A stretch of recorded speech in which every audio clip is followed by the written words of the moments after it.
Welcome to the Wolff Den presented by Win Again Academy. I'm Matt Wolff, founder and CEO of Ticket Time Machine. Today we have Stan Mirzayev on the show. Welcome to the Wolff Den. How you doing? Hey, Matt, doing really great. Thanks for allowing me to be a part of the show. Yeah, excited to chat with you and talk. We haven't had much in the automobile world, but today we're going to delve into it. But for the people who don't know who you are, give us a quick intro, and then let's get to it. Yeah, my name is Stan, and I'm the CEO and co-founder of an awesome app called Parts Pass. This is my second venture. My first venture was Parts Detect, and I'm an owner-operator of multiple repair shops in Phoenix, Arizona. So, auto repair. How did you own some shops? How did you get into all this? Yeah, my dad is the one that actually introduced me to the automotive industry. So as I was going through high school, I would work at the family business and I hated it. I hated everything about it. It was dirty, it was sleazy, it was shortcuts everywhere. And but over the years, I've gained such an appreciation for it that I just went all in into it and I've never looked back. Taking over the family business or starting your own? I started the software side of things, but my father is the one that's still an owner operator. I've kind of shied away from it, really focusing on software, focusing on the software companies that we've put together. Parts Pass, we just launched about 7 months ago, and Parts Detect, we launched about 6 years ago. So I've gained an appreciation for the automotive industry over the years, and it's a way that I can give back now. It's the automotive gets a bad rap a lot of ways. Maybe in some of the what you saw early on growing up, but when we take it to a dealer, we're expecting to get a whole load of things that are wrong with the car that need to be fixed. It's not that easy to find a mechanic that you can trust, and so how does that affect you as you're trying to, back in the day with the dealers, the dealerships, how does that affect you? How do you navigate through that? Because, it's just tough. I know I never go to the dealer because I always feel like I'm just a number. And I had a mechanic over the years that I trusted, but I've moved away. It just becomes harder and harder to find someone. Yeah, they give us a bad reputation, and by they I mean the dealerships or the um, national franchises that give incentive to their employees to find or create problems, right? So going into it as an independent operator, our goal is to get our customers back on the road safely. And something that my father taught me early on is you have to gain the trust of your customers. And what does that look like? That looks like you diagnose the vehicle and then you bring the customer out into the shop and you explain to them what the problem is and why it's urgent, or you give them some sort of a timeline of when they should expect to repair that. Dealerships, unfortunately, don't follow that structure that we have, and it's understandable because they have huge liabilities and they try to avoid lawsuits at every cost.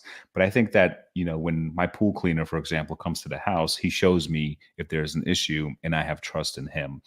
Service industries across the board should definitely focus on building that trust and allowing customers to either accept or deny the service that's needed to be done. So again, that's something that was instilled in me early on, and I firmly believe this is the way that the new wave of business should be handled. Yeah, it's hard because we don't know what you're talking about. I mean, uh, sure, a tire you can look at and see what it looks like. But even if the pool example, like I think I trust my pool guy. He told me Right. about a problem, but I really don't have any idea. And now it's like, do I need to fix this? One of the great things about my old mechanic from where I lived previously was that he was telling me what the shape of the car was, and said, "Hey, you don't need to address this now, but keep it in mind. Eventually, it's going to, because they're cognizant about how much money people want to spend on a car, right? Because the car depreciates. They don't understand you're putting money into something that's depreciating and making less value, and they don't always look at it as, hey, I need to get me from point A to point B. So we don't really know, and that's you don't, and you almost don't know until until you find out. Maybe you take it to someone else, say, well, why'd you do this, or you don't really need to do this. Yeah, it's definitely a double-edged sword, right? So you don't know what you don't know, but once it happens, all of a sudden you learn so much about that certain category of the car or that certain part, and that's kind of the trade-off, right? So you drive a car, and again, keep in mind that purchasing a vehicle is the second largest investment somebody makes. The first is being their home, and it's a depreciating asset. So if you're financing, the car is going down in value. Your interest rates are bringing that cost increasing even more so, and then you have to service it, and it's just a huge burden, that's for sure. And there's so many moving parts in a vehicle and so many different parts, no pun intended, right, that it gets overwhelming for people. And now with EVs, it's a whole different animal, a whole different beast. Remember the day back in the day when they used to include your maintenance with the car? Absolutely. Yeah. I remember back then they had actual catalogs where you had to open up a book just to search for a specific part. And then the computers came around and now they have cell phones and tablets. So it's interesting to see what's going to happen next. Well, the parts is interesting too because again, we don't know. You tell me my car needs this, this, and this. I say, okay, order this, this, and this. And nowadays, with the technology and the companies like what you have, it could almost be like, all right, tell me what I need to do, and then let me kind of double check and make sure that you're sort of in line with what it should be. Almost like uh, I liken it to like I'm getting my house done in my house, work on my house. I have a contractor that we trust, and I just give him my card to buy this stuff instead of like, all right, you're going to buy, you're going to mark it up, you're going to tell me it costs this, but you really got it for that. And look, there's money in it for people. I understand that, but it becomes a little bit more transparent with what you're doing in Parts Pass. Yeah, with Parts Pass, I think it's what we're trying to do is put the power of servicing your vehicle in the hands of the consumer. And what we're doing there is we're alleviating a lot of stress that goes into it. One of the things is that you can take a picture of your car. So we have artificial intelligence embedded into the app, and you can take a picture of the front, the side, the back, any angle, and it'll help you decode that make and model. And then we have a drop-down menu as well. You can select year, make, model. And then the parts that we're focusing on, again, when we started building this, we wanted to make sure that we're bringing value. And the value is all about efficiency, accuracy, and a price point that can't be beat. And quality of parts is extremely important for us. So most of our parts are not sourced from China, which is what you find a lot of online suppliers and local part suppliers stock. They stock parts that are coming from China.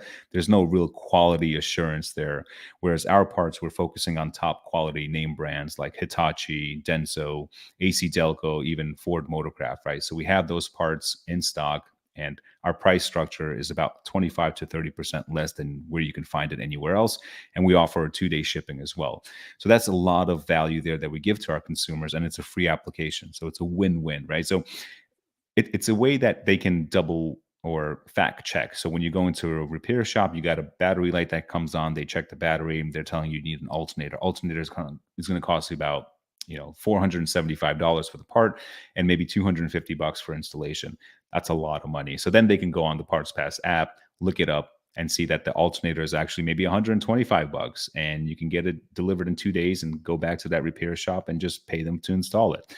There's a lot of new services that are coming out of California, specifically for mobile on-demand service technicians. So we have two kind of categories that we're going after, which is the do-it-yourselfers, people that tinker in their garage by themselves, and now there's a new category for the do-it-for-me, people that are buying parts and having their local repair shops, or these services, these mobile technician services that come to your house and install that part, and you just Are, carry on. are the shops receptive to that? Because bringing an alternator to someone and say, hey, put this in, it's obviously less.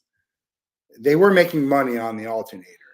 Yeah, sometimes it's up to, 75% markup on just a part. Usually what you see is a 50% markup on the low end, maybe a 35% markup. So in the beginning, I could tell you that they were very against the idea of having customers bring their own parts. But through the years, what we've noticed is that more and more repair shops are okay with it because they just want to monetize on the labor. And that's okay. Some dealerships here in Phoenix, Arizona are okay with customers bringing their own parts as well. And what we're seeing now is that dealerships are offering two options: the OEM, the original part, or they're partnering up with suppliers like Napa Auto Parts, for example. So they're giving consumers two different options of whether they want to have an OE part or an aftermarket original part. So I think that, to answer your question, yeah, they're becoming more excessive to it or acceptable to it, mainly because that's kind of where the industry is going. So it's either you got to keep up or lose Yeah. out. What are people buying? I mean, what are the most popular parts that people are buying? As you know, Yeah, great it's question. not going to work on their car themselves. I mean, you can work a little bit, like windshield wiper and maybe a light. You know, I was so surprised in the results, and I monitor it on a day-to-day basis, checking what the searches are, checking what the carts are, and the vehicles that were added. So initially, I looked on Google just to see analytics, right? I wanted to see what the top 10 vehicles are on the road and what that mileage is. So the average vehicle on the road is about 10 years old and has 130,000 miles, and people are holding on to their vehicles more and more. New car sales are down, leases are down. And what we're realizing is people are servicing their own vehicles. So with that in mind, we said, okay, here's the vehicles that we're going to focus on. And the parts that we should focus on are, the regular service intervals, which is filters and oils and wiper blades, just like you said, and maybe some bulbs. I was shocked and surprised to see, for example, for the past couple of days, we've sold water pumps, radiators, condensers, fuel pumps, right? So there's a lot of value there. Initially, what we thought was our price point was maybe a $50 or $60 ticket per customer. And we've actually seen that double over time. So people are really going in there and buying these hardcore parts, I should say, like a fuel pump, and they're going in there and changing it out themselves. And They're that's doing it really, themselves or something. yeah. I mean, now with YouTube University, right? People are like, you know what? I'm going to roll up my sleeves. I'm going to get to it. Yeah, look, I'm not that kind of guy. I know people who are. The Right. issue for me is if I try and build a shelf and something in my house, who cares? If I try and do something in my car, that that you got to sort of be careful of. So we don't want people just sort of going willy nilly on repair in their car and not I agree. having it be safe. That's the reason why there are professionals. But there is stuff that you can do that even just I'm terrible about changing the windshield wiper fluid. I'm terrible about that. That's a very easy fix, right? Right, You shouldn't right. have to wait till you get an oil change to have that, added or changed out. Yeah, so as we progress and as we continue to grow, I mean, this is just a beginning for Parts Pass. Our end goal is to be the one-stop source for anything parts related, right? So right now we're really focusing on the automotive industry with goals to expand that catalog into hardcore, heavy duty, I should say, heavy duty, light duty vehicles, even farming equipment like tractor trailers, motorcycles, ATVs, and all that jazz. But right now, for the automotive industry, again, going into it and focusing on what the issues customers have and alleviating that with AI, with price structures that are aggressive, and focusing on that tutorial, right? Linking up with possible YouTube channels and providing customers a place where they can search, order, and have that tutorial of installation, and even linking up with service stations that would be acceptable to having customers bring their own parts.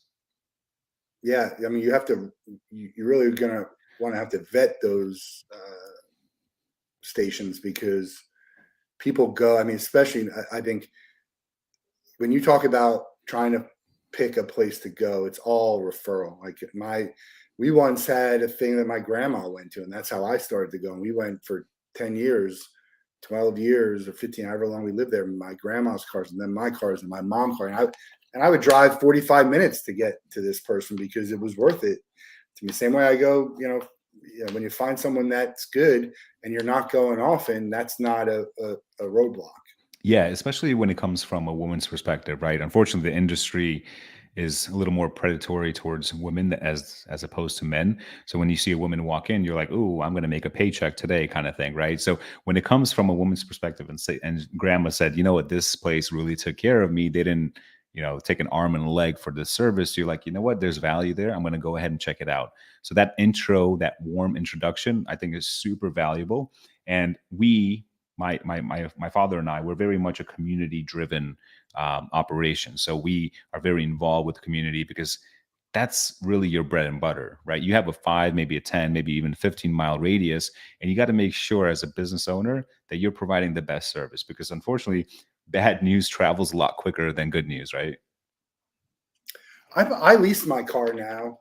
I don't drive as much, so if I can keep it under the mileage, I think it's a great deal because very little goes wrong. I don't have to. Maybe I'll have to change a battery, maybe your wheels, but it's unlikely in the course of a lease. Leases are down. New car is down. That's just there was. I think that's mostly due to the shortage and the cost of it. If that comes back, I think you'll see it switch a little bit. Um, but how does that affect you guys? Well, I think that leases will always be relatively strong along the coastlines where you have big cities and weather conditions. For example, I'm from New York City and people there only lease vehicles, right? But then you have rural America, which is massive. And people there hold on to their vehicles because they don't see the reason why I should pay so much money on a monthly basis and then just return that car after 2, 3 years. And then I have to start from zero again. Whereas if you purchase a vehicle, you can drive it for a few years and then maybe lose 15, 20%, if that, maybe even break even at times. So it really depends. I think people are more prone to stretching the dollar bill nowadays as opposed to pre-pandemic where people were like, you know what, I'm just going to lease a car and not even worry about it. It really depends on the stature, financial stature of people, where they are. And I think, again, looking at the numbers over the past few years, we've seen that the aftermarket service industry continues to grow. I think it was like 4% year after year. And the sale of aftermarket auto parts continues to grow as well.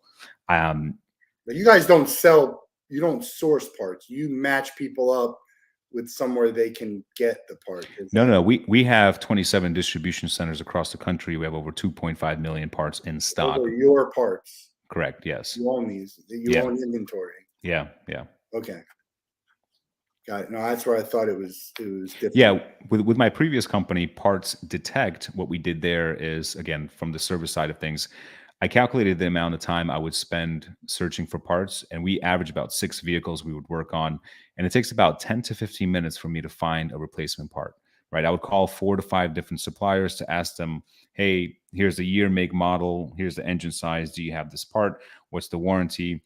What's the price, and how soon can you get it to me?" Right. So after calling 5, 6 different suppliers, I would then place an order, which again, 6 vehicles a day takes about an hour of my time completely wasted. Times that by a whole year, I think that was about $42,000 just down the drain of me on the phone at my desk. So what I did with Parts Detect is that I knew that there was a need for it, and what we did is create a mobile app that aggregates search results from 5 different suppliers. And now what once took 10 minutes takes 10 seconds, right? So we found success there. And you can place an order from the app and have it delivered to your shop within 10, 15 minutes, depending on where you are located, right? Part of the problem is too many choices. I think the more you can narrow it down for someone, the better experience it is. Even though you want to give them options, but you're sort of the filtering is really the big key for me when I'm searching for anything. Even just looking for Airbnbs the other day, it's just like, man, I got to look through 15 different things just to try and find what might be good, even hotels or so. The filtering is, I think very important for the, even you go on Amazon, you start searching for something, and I got like, yeah, I can go by reviews, I guess. It's overwhelming. And now, like, so many reviews are fake, right? They're just generated by a company that pay them $5, $10 for a review, and you can have hundreds of reviews. So there's a lot of, it's overwhelming, that's for sure. So that's why when we went into it, we didn't want to source any parts from China, honestly, because of the quality assurance that they don't have there. And that's why we focused on OE top quality brand names that have reputations that manufacture these parts for the suppliers like Honda from Hitachi, right? And that's kind of what separates us from everyone else is the quality, the price, and the whole experience. Is it guaranteed? Is it guaranteed? Does it have the Callahan Auto Parts guarantee? One of my favorite scenes in a great movie, Tommy Boy. You've seen Tommy Boy, right? Man, what was it? Nick Farley? right? Chris Farley. Chris Farley, yeah. So that kind of gives you an idea. I've watched it probably about 15 years ago. Yeah, Rest in peace, man. you should give it another watch. It's so funny when he's asking for the guarantee and he messes up that line. And man, what a great movie. I wonder. I would think you love that movie with the industry that you're in. But it's tough. It's a tough sell because there are other people selling auto parts, good auto parts, for cheaper. The thing I think that you have is the aggregator, the come to one spot and not have to look, at 6 different places, which I think is helpful. How do you get people to use Parts Pass? What's been the difficult part of that? Yeah, so one of the difficult parts of building anything is waiting for that feedback or just waiting for users. Thankfully, what we realized early on is that we have product market fit. So people are looking for an easier way to search for car parts, right? Because they're overwhelmed with local suppliers. COVID taught us a lot from there. People don't want to go into the store. They don't want to have to wait in line. They don't have to deal with that counter representative that's having a bad day, or they're just some teenage kid, right, that doesn't really know, or they're going on Amazon or eBay and it's just a swarm of overwhelming parts. You don't know where this part is coming from. So we looked at every single angle and we decided to build it and move forward. We have a really great marketing team as well. So we're running ads from a user's perspective, right? So we have a team of marketers that are all women, and they've all been down this road of looking for parts or taking their car to repair shop. So they know firsthand the frustration behind going to a repair station or finding a replacement part. So with that in mind, I mean, they are just relaying a message, and that message is working really well. But you only can access it through an app. You can't even go online. What's the reasoning and thought process behind that? Yeah, so when you build something, right, you really want to go into it aggressively. And if we're looking at 3 different platforms, that's 3 different platforms for us to juggle. So we decided to go on Apple first. We wanted to go mobile first. Why? Because everyone has a mobile phone as opposed to a desktop. So you can be in your office, bust out a phone. You can be on the street, walking around, take out your phone, having a cup of coffee. So we knew we wanted to go mobile first, and mainly because of that AI. So we wanted to embed an easier way, which is take a photo. You can't do that from a desktop. So mobile first was priority number 1 for us. So we did that, but we definitely have it in our forecast to go web and on the Android market. So right now we're only available on the Apple store, and we're doing a lot of testing, a lot of feedback, a lot of valuable lessons that we've learned. And in September of this year,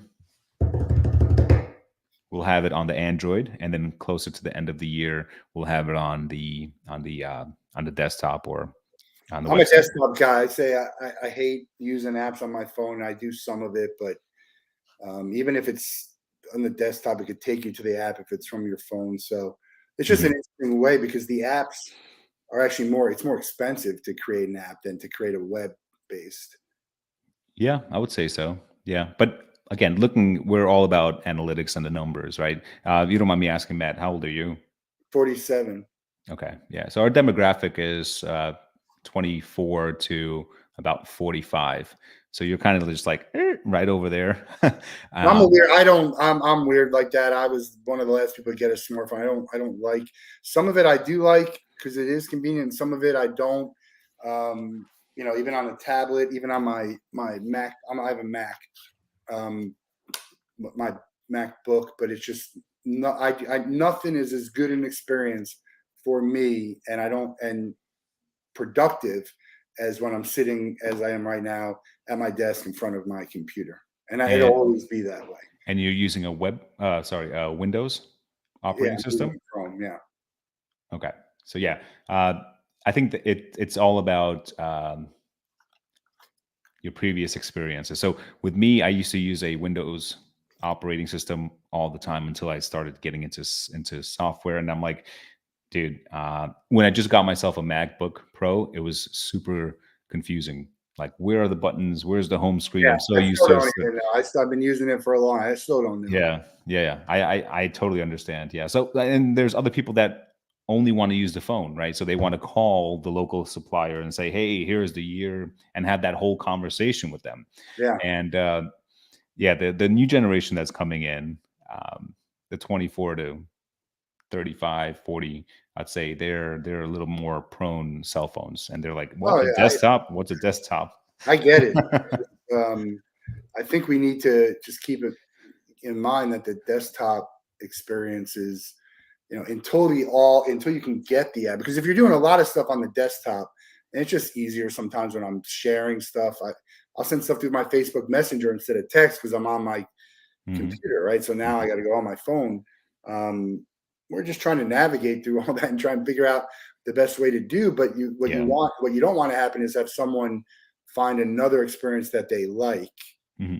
right before they get a chance to find out what yours is. And I mean, there's so much stuff that can probably be done on an app, and I could save money and I could get maybe better deals, but it's just the experience isn't there yet for me. And then some of that's me missing out.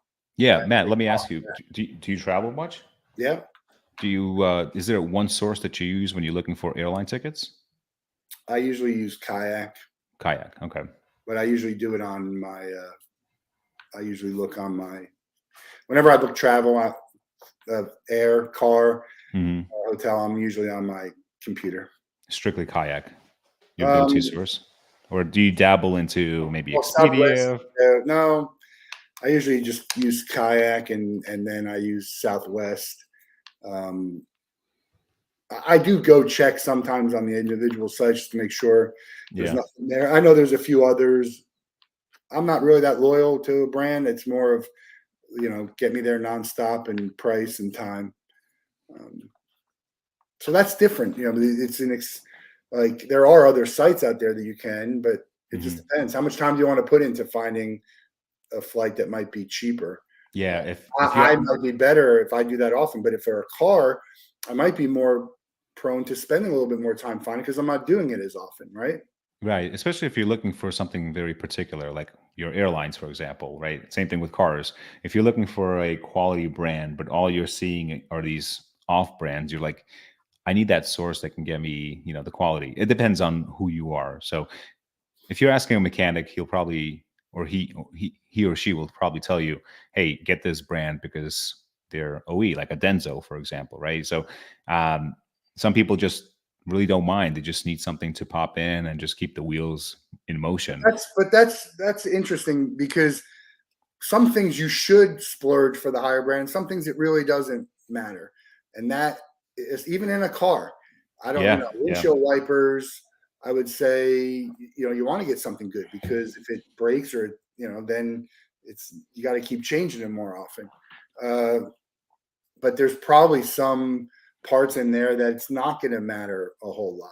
The difference between what you think is the high end part and here, and now we got to calculate in our mind, is the price worth it, right? for Same with sure. why people fly Allegiant and Spirit, but now you just got to be like, all right, well, it's not really worth it because I'm not saving that much money. Have you seen the cost of wiper blades, man? They have gone up like And they, nobody's business. It used to be $1, $2. Now it's starting at 11, 12, 15, some even 40, $50, man. I don't even need to use. I don't use mine that often. My wife, she like, how do you see out of this? I'm like, it's rain. Rain and it goes. I can see just fine. I mean, I use it when it's coming down, but it's no ever stuff like that. It's a pain. It's a pain. And I Yeah, tried to replace mine one time, and I could not figure it out. it is a pain to change out wiper blades, man. Those arms, if you get your finger stuck in there, you just cut yourself easily.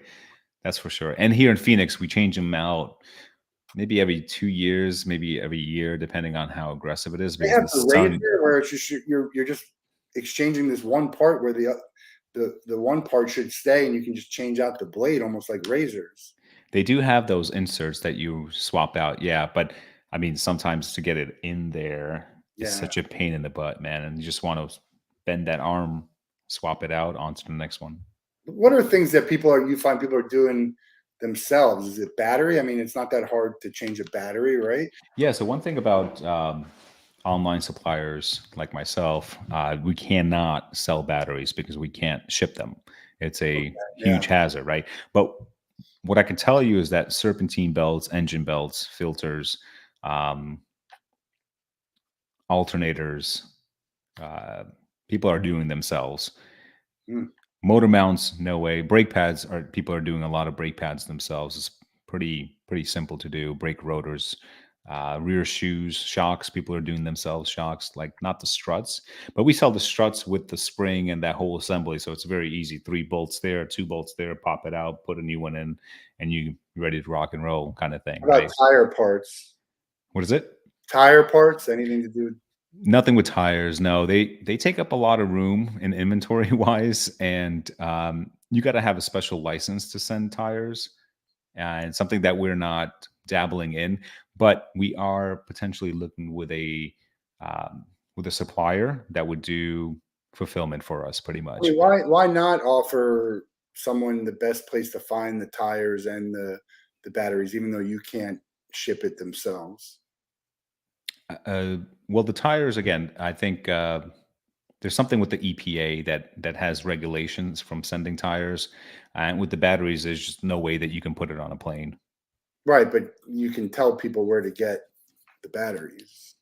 Yeah, I think it's they're so easily accessible anywhere that you go. Even Walmart has tons and tons of batteries with a price structure starting at $70 or so, 69.95. I think people are. I can say this. This week, right? We have a few thousand searches that people have done already in the past 2 days, and only one came out with a battery. So I can say that people are not aggressively searching for batteries on the platform. Okay. I think it's easy to say that they're just easily accessible anywhere.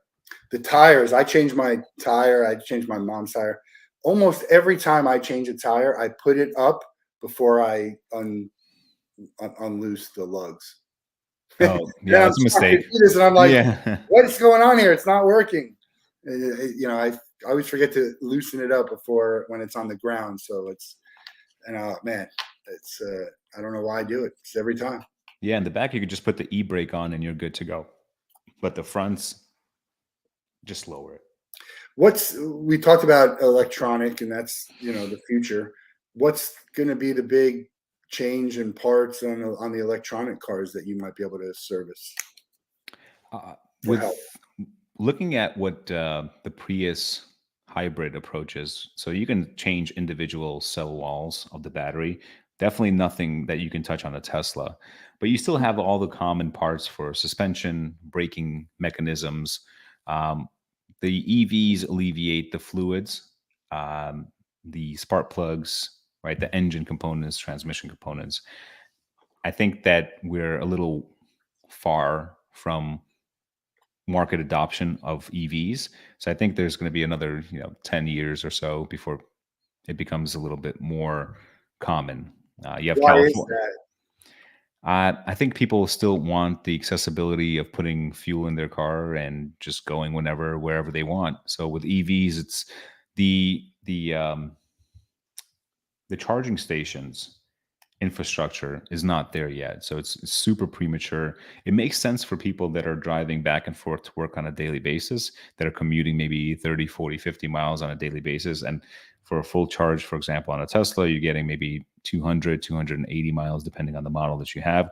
So it Yeah. makes sense for the average person to go back and forth to work and have maybe a secondary vehicle that is an internal combustion gas engine for those road trips.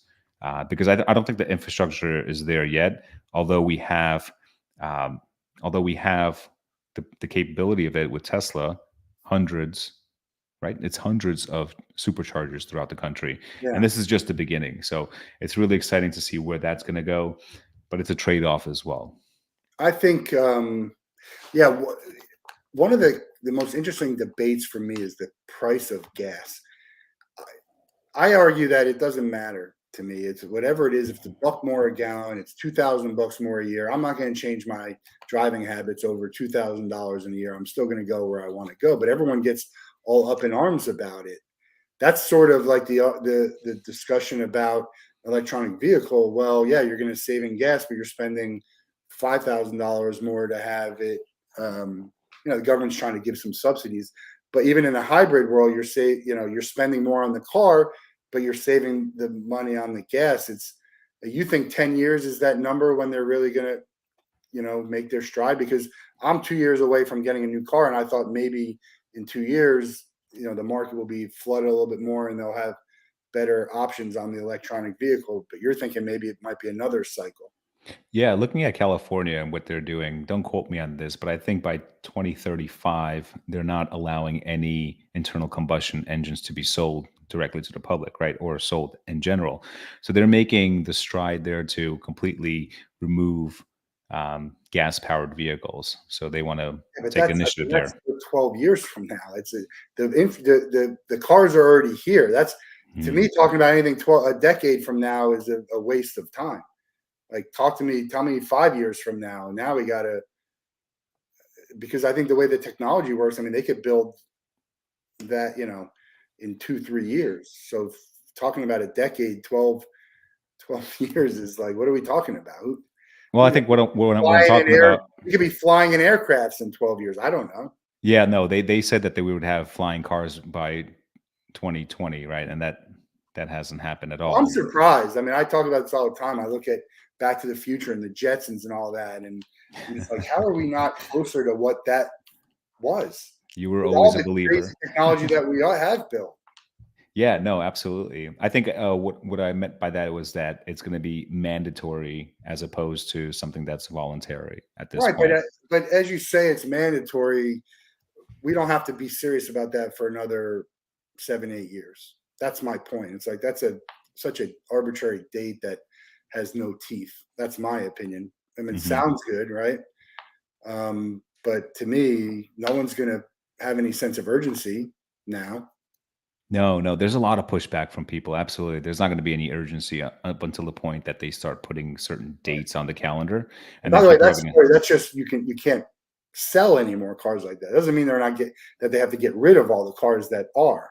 Yeah, but I mean, I personally think that they're going to tax regular gasoline so high that people are going to be like, you know what? I'm done with this. I'm spending way too much on Yeah. gas. I'm going to go ahead and get this $15,000 Chevy Volt. Maybe that's what it'll cost because that's what they're trying to do, bring the cost down. I'd rather get this $15,000 vehicle that helps me commute back and forth, back and forth. And then when I need a gas vehicle, I'll put $300 in the gas tank, for example, in California. Who knows, right? I'm just kind of thinking out loud. Yeah. Oh, it's crazy. I mean, but look, when the parts in the cars, I got, I got like a whole year's back when I sold my lease back. I sold the lease back and Hmm. got a whole year's worth of car, which is nuts. It's almost like I paid for a third of my lease back, got it back at the end. That's crazy to me. How did we come to a shortage like that? Yeah, you just happened to fall in the perfect time, right? It was a perfect storm for you. Yeah. So it made sense, but also considering what's happening with international trade, right? Another reason why I didn't want to partner up or have any kind of uh, parts from China specifically is because I'm looking at the international trade and it's getting worse and worse on a daily, monthly, yearly basis between the U.S. and China. So same thing, like we're heavily invested with the infrastructure bill here in the States, so that way we don't have to rely on outsourcing any Yeah, parts, microchips and whatnot. we do everything in the U.S. Here at Ticket Time Machine as well. I think it's the right way to go, but it's better for the customer too. Is China the only other option?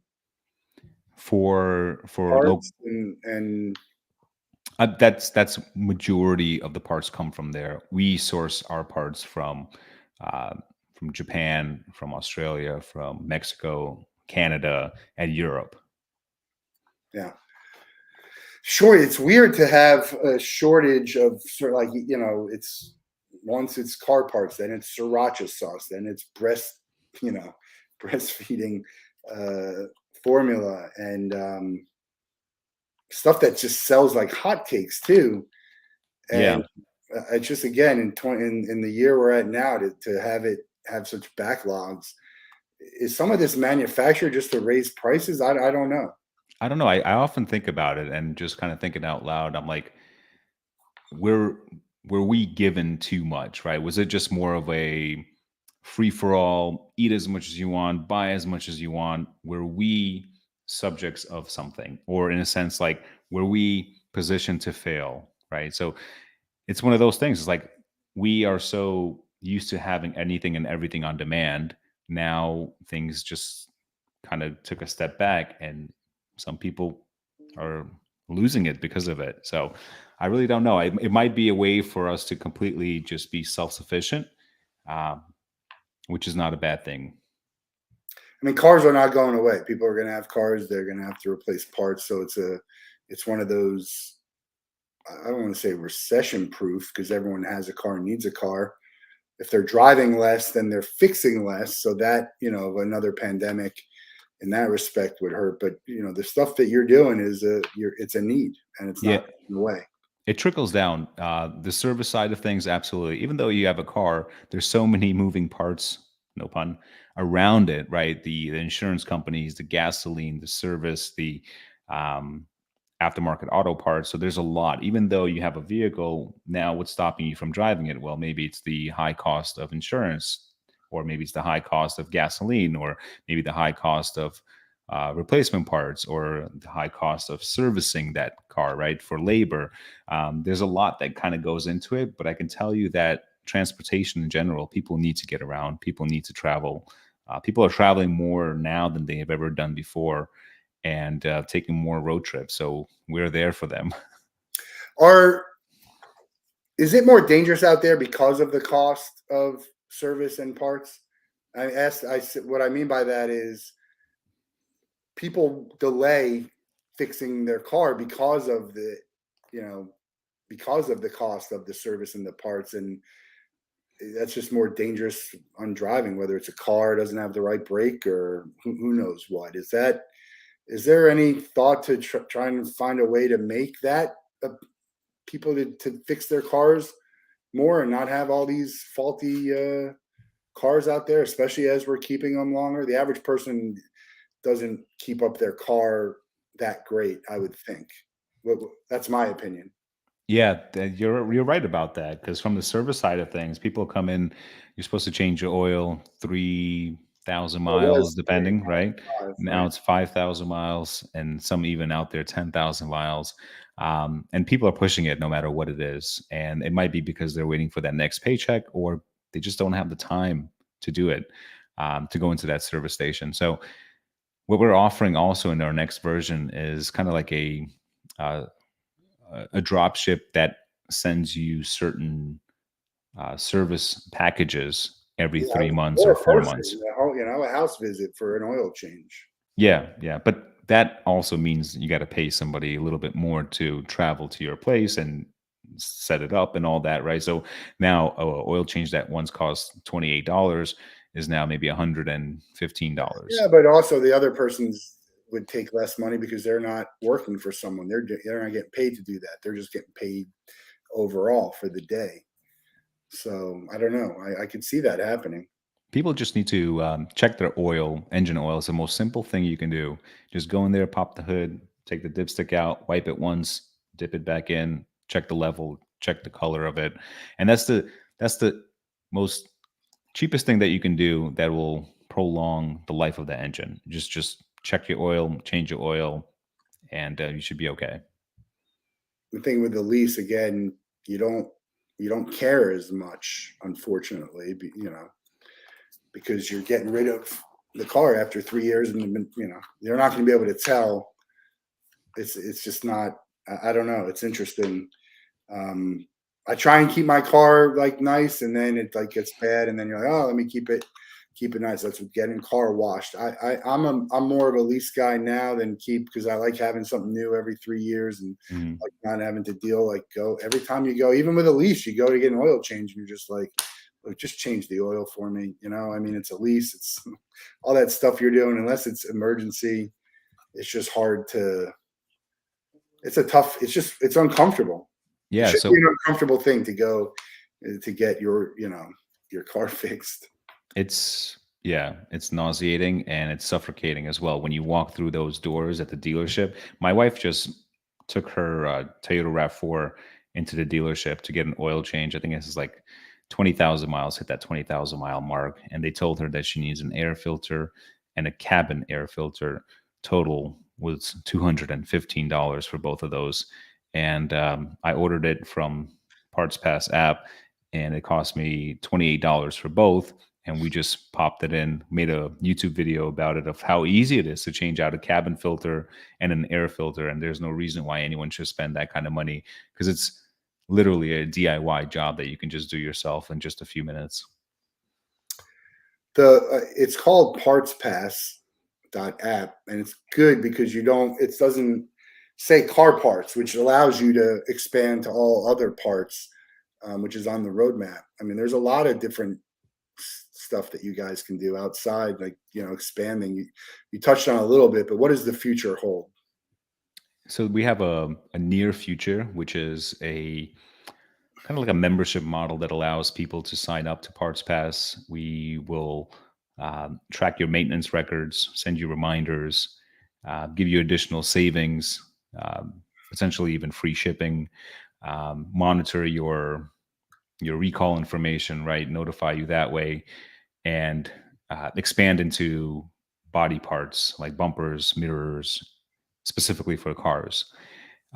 In the little more distant future, we're looking to expand our catalogs back end to bring in specialty vehicles like the old school vintage vehicles. I need a catalog for that, into heavy duty, light duty semi trucks, farming equipment, the John Deeres of the world, right?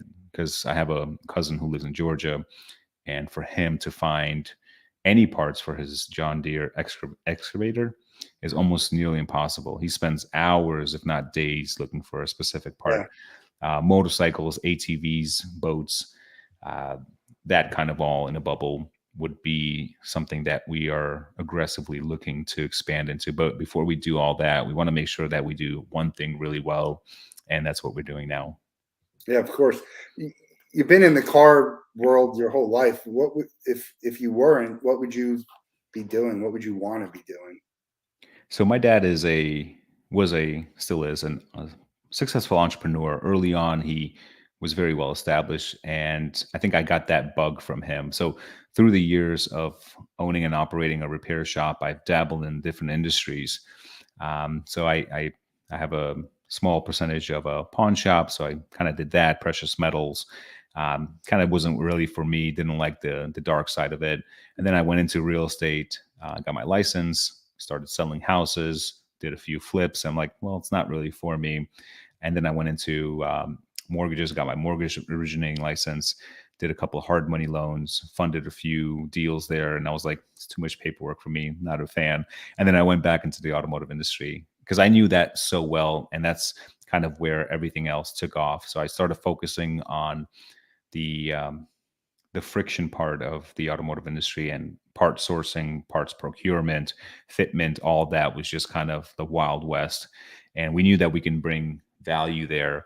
And I think I'm going to stay within the automotive industry for a pretty long time. But I dabbled into the real estate thing, so I have a few investments, Airbnbs, and all that jazz that I still continue to monitor. I love the real estate. I love taking something that's pretty crappy and then making it into something that's just beautiful and stunning, and then putting it on the market, watching the owners come in and just fall in love with the house. So I think down the line for me of remodeling or building would be something that I jump back into. Well, it's really impressive, the story, because you tried it. You tried all these things, and you determined that you didn't like it. Whereas if you asked me about those things, I'd tell you it's not going to be for me. I wouldn't even try them necessarily. And some of it probably has to do with circumstance and the ease. I don't say it's easy, but the access to entry is not as difficult as some other things. But trying it to say, hey, I did this. I didn't enjoy it. It wasn't for me. And to really find what is for you.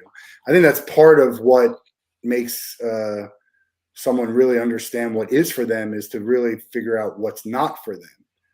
Right? It's not always important what you like. It's like, what don't you like? And that could help guide you towards what might be the right industry or type of job. Or even if you're looking at cars, I mean, what don't I like? What do I like? Now you from there you narrow it down. Yeah, something that I do as a hobby, been doing it since in my early 20s, is buying and selling cars, flipping cars on the side, right?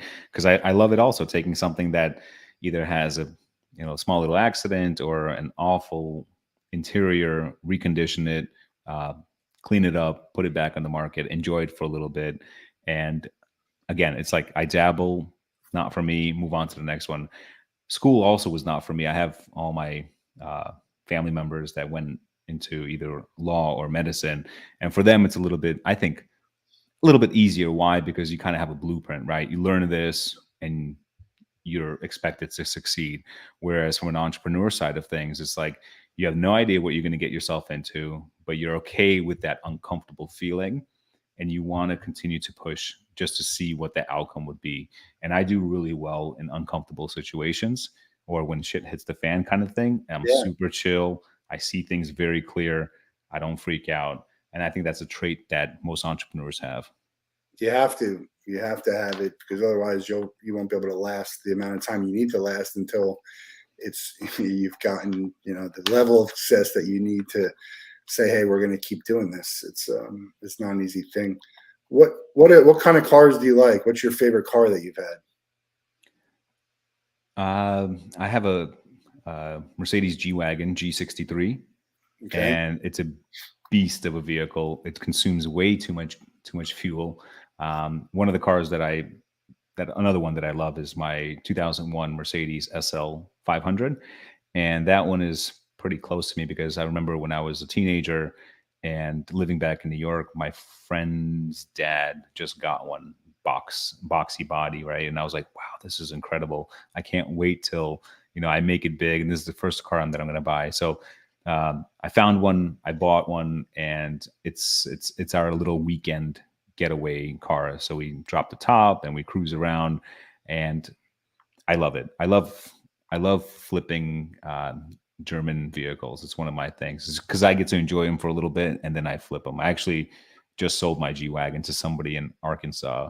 No. Dude, yeah, dude came out here, flew out here. I met him. He saw it, fell in love with it, and he bought it. It's actually on my Instagram page in case anybody wants to go look at it. It's lifted with some monster wheels. It has a matte black finish. It's just murdered out, and a very bright Rolls Royce orange interior. Very cool. Um, what car would you want if you could get any car in the world and price didn't matter? Yeah, I think I'd go with the Bugatti Veyron. It's sleek, it's sweet. It has two keys, and it's something that is just so limited that for $2 million, it's definitely should be limited. But if I'm talking about speed, I mean, the Tesla is just gets up and goes. There's nothing that can really keep up with it. So that P100D ludicrous mode. I mean, what is it? 0 to 60 in 2.1 seconds. I don't know. Yep. And the whole experience, the screen, and it's a really neat car. I look forward to other models and companies trying to better it, Yeah, and because it's going to be good competition. There'll be a lot of good options. I think probably in the next 5 years, you say maybe closer to 10, but I'm excited about it. yeah. I'm pretty excited about the Lucid. Um, Lucid Motors has taken one step further as far as for luxury. Like with Elon and Tesla Motor Company, is like they wanted to make it more affordable for the everyday person. But Lucid stepped in and it's like, no, we're gonna double that price point, make it about 150, $140,000 for the people that have the money and still want the EV behind it. So I think I might look into Lucid. I don't think I'd buy it just because I think that they're really overpriced. Plus, Yeah, I don't know if they have the financial backing to sustain the next few years. right. Looking Because at you're their pre-ordering it and you don't know what's going on. yeah. So they got a lot of money from the Middle East that's supporting them, and I rather support Tesla, Yeah, honestly. American based company. yeah. Well, who knows? Tesla. You get on Twitter tomorrow, you might change your mind. I don't know that. What's the real difference between a $20,000 car, a $50,000 car, and a $100,000 car? The driver? I mean, I don't know. the actual itself. I mean, you're building a car. We're charging 20, 50, or 100. Why? Why? Oh, I think honestly, it's the performance, man. The battery pack on the Tesla is doesn't compare to what Chevy's producing. And then you have, what Tesla is doing with the But even on a auto- regular car, let's say non-electric, okay. what's the biggest difference? Why should I buy a 50,000 or $100,000 car instead of the 20? What is it offering me?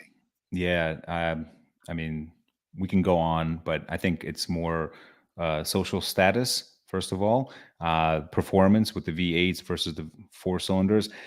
I honestly love the Toyota Camry, especially the hybrid or the Honda Accord hybrid. I think it's one of the best vehicles ever made. And if anyone's listening, trying to figure out what car they should get next, if you can get your hands on a Toyota Accord, I should say, hybrid model, jump Honda's a all over Honda's that. Accord. Yeah, Honda Accord hybrid, get that car because they only go up in value. And same thing with the Toyota Camry. They just go up in value. The hybrids. I mean, I the have Hon- I have a Honda CRV. I had the Toyota RAV4, and I like the Honda better. I don't know why, but I just do. Yeah. I We have the Toyota RAV4 2021 and 39 miles to the gallon all-wheel drive. What? You can't beat that, man. I mean, we go up to Sedona, we go to California, no problems, and it's very roomy as opposed to like the teens 2018, 2019 Toyota RAV4. It's super Yeah, compact inside, not comfortable.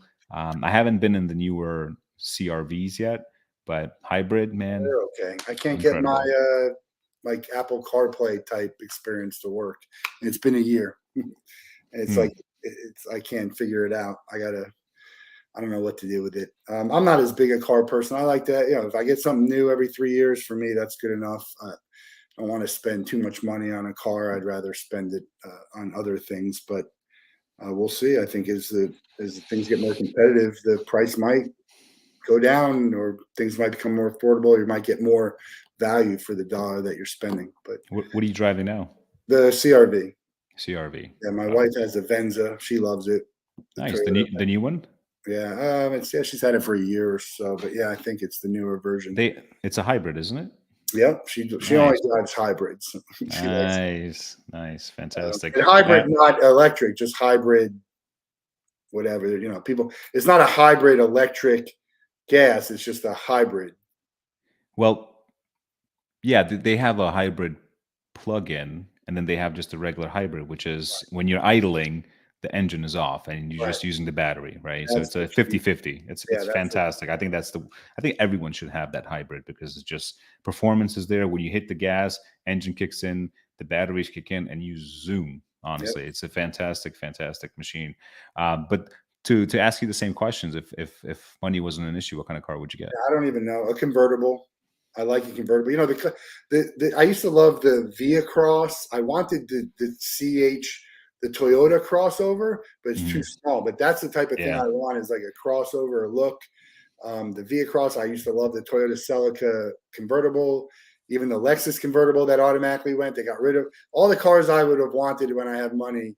They got rid of them. But something probably convertible with just a button that opens up the top. Other than that, that SC430 Lexus honestly is like bulletproof. My dad has a couple of them and he loves it. And you can find them relatively cheap yeah, with 100,000 miles, and that's nothing for that no, vehicle. As long as the timing belt and water pump has been changed, you can find it for 13, 14 grand. And that convertible top is fantastic. but for me, I like Highly the recommend it. screen experience, like being able to plug your phone in and having it, which Apple CarPlay does a lot, and easy access to the audio and what am I hearing, what am I listening to. So to me, those are more important to me than most of the other things. So I'm not necessarily a car guy.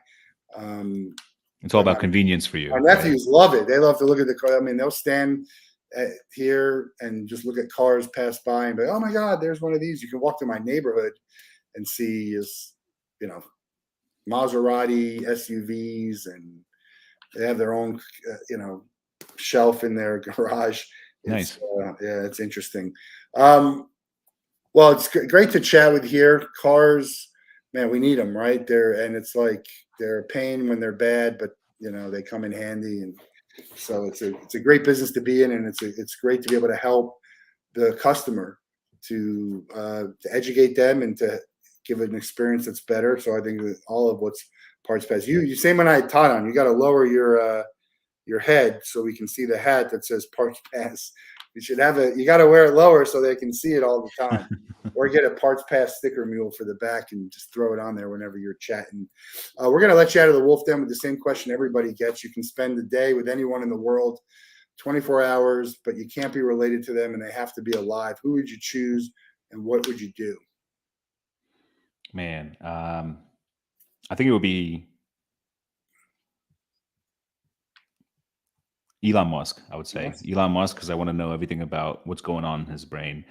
The man doesn't stop, doesn't show any signs of stopping. He is very diverse when it comes down to his endeavors. And I just want to sit down, have a conversation, have some coffee, not dinner, because you don't know how that conversation is going to go, right? But if it Oh, you just, spend a whole day, you'll have all the meals with him. And you'll be able to, who knows? Maybe he'll take you to space. there you go. Yeah. So that's He's about on it. the list. We've had 300. He's not the most chosen, but he's up there.